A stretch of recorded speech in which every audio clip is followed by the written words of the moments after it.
and Owen Meany. I'm your host, Joe Nivering, and tonight you will meet Johnny's extended family, his cousins and his stepdad, catch up on recent events, and check out the thematic elements of baseball. With such a packed episode ahead of us, let's go ahead now to Petunia Personality with an update on the extended family. Now to you, Petunia. Thank you, Joe. Tonight, I would like to introduce you to some very special people in Johnny's life. First, Dan Needleham. Dan is first described as tall and gawky, with curly, carrot-colored hair, and who wore eyeglasses that were so small for his egg-shaped face, giving him the apprehensive, hunting expression of a large, mutant owl. Though his physical features make him seem like a pure history nerd, we see that he is a loving and caring man who will be an excellent father for Johnny. Next, Johnny's cousins, Noah, Simon, and Hester. All of them are older than Johnny, and all of them are very competitive. Noah and Simon are accustomed to beating Hester and Johnny and offering sneaky consequences for losing. Thus, Hester and Johnny have a unique relationship. Hester is Johnny's only girl cousin. She is beautiful, but has an athletic build. She is strong against her brothers, but still is accustomed to losing against them. To see just how Johnny interacts with his cousins, let's go to Rachel Recap for a summary. Thanks, Petunia. A lot has happened since Chapter 1, so let me sum it up for you. As a continuation of Petunia's description of Johnny's cousins, let me tell you about Johnny's trip up north to their house. Johnny loves his trips up north with his mom for many reasons. First, the train ride inspires his imagination and creates a curiosity about the train ride where Tabby met his father. Second, Johnny enjoys his cousins. Though they are older and overpowering, Johnny enjoys the stimulation from all the activity. One time, Noah and Simon initiated a race around the house, and the loser had to kiss Hester. Of course, due to his smaller size and age, Johnny lost. He was tied to Hester and forced to kiss her.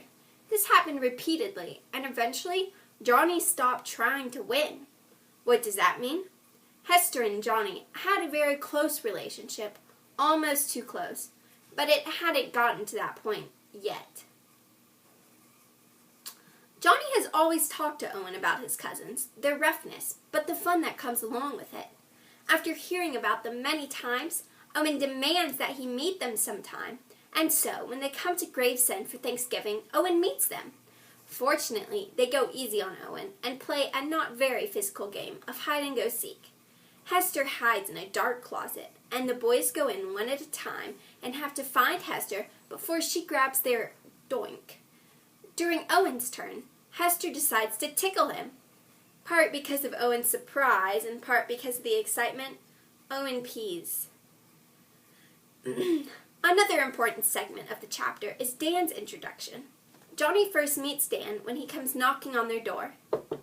Just after Tabby spoke about meeting a man on the train.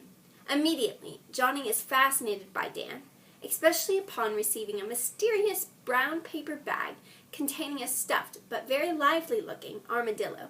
The armadillo is both meaningful to Johnny and Owen.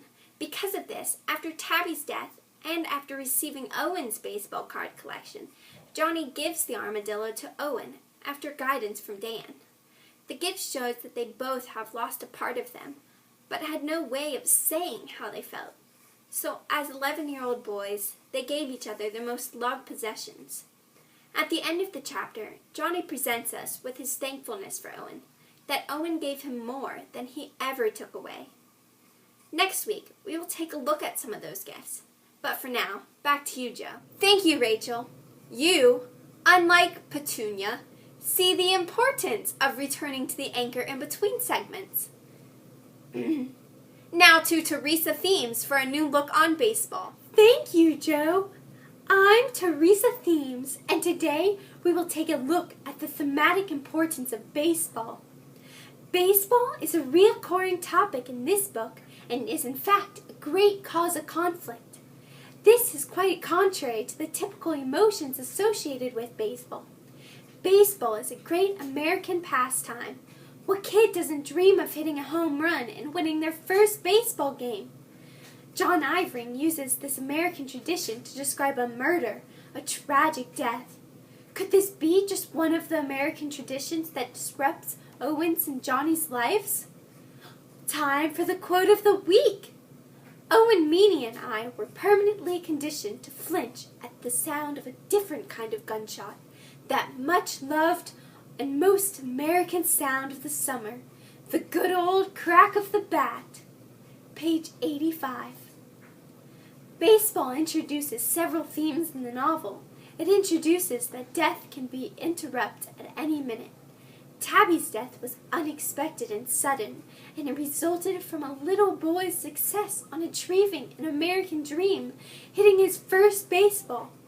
It also introduces the idea that conforming to the typical American ideals is unnecessary and can lead to new troubles. We will dive deeper into themes later on. Until then, back to you, Joe. Thanks, Teresa.